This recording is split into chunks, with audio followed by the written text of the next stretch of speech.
വിശുദ്ധ ലൂക്ക എഴുതിയ സുവിശേഷം അധ്യായം 15 വാക്യങ്ങൾ 1 മുതൽ 7 വരെ. കാണാതായ ആടിന്റെ ഉപമ. ചുങ്കക്കാരും പാപികളുമെല്ലാം അവന്റെ വാക്കുകൾ കേൾക്കാൻ അടുത്തു വന്നുകൊണ്ടിരുന്നു. ഫരിസേയരും നിയമജ്ഞരും പെറുപെറുത്തു, ഇവൻ പാപികളെ സ്വീകരിക്കുകയും അവരോടുകൂടെ ഭക്ഷണം കഴിക്കുകയും ചെയ്യുന്നു. അവൻ അവരോട് ഈ ഉപമ പറഞ്ഞു: നിങ്ങളിൽ ആരാണ് തനിക്ക് 100 ആടുകൾ ഉണ്ടായിരിക്കെ അവയിൽ ഒന്ന് നഷ്ടപ്പെട്ടാൽ 99നെയും മരുഭൂമിയിൽ വിട്ടിട്ട് നഷ്ടപ്പെട്ടതിനെ കണ്ടുകിട്ടുവോളം തേടി പോകാത്തത്? കണ്ടുകിട്ടുമ്പോൾ സന്തോഷിച്ച് അതിനെ തോളിലിട്ടുന്നു.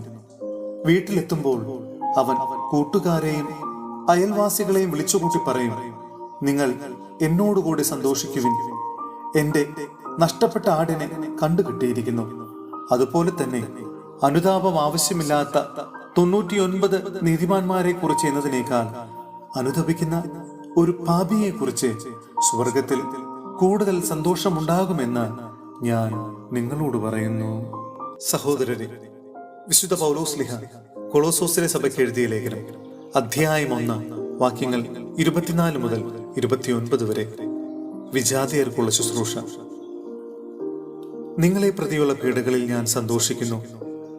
സഭയാകുന്ന തന്റെ ശരീരത്തെ പ്രതി ക്രിസ്തുവിന് സഹിക്കേണ്ടി വന്ന പീഡകളുടെ കുറവ് എന്റെ ശരീരത്തിൽ ഞാൻ നികത്തുന്നു.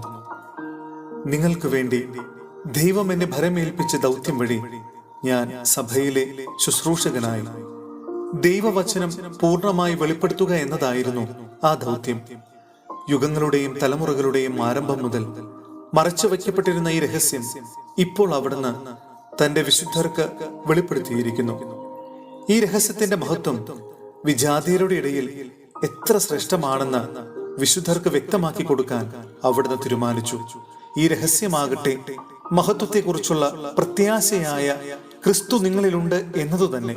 അവനെയാണ് ഞങ്ങൾ പ്രഖ്യാപിക്കുന്നത്.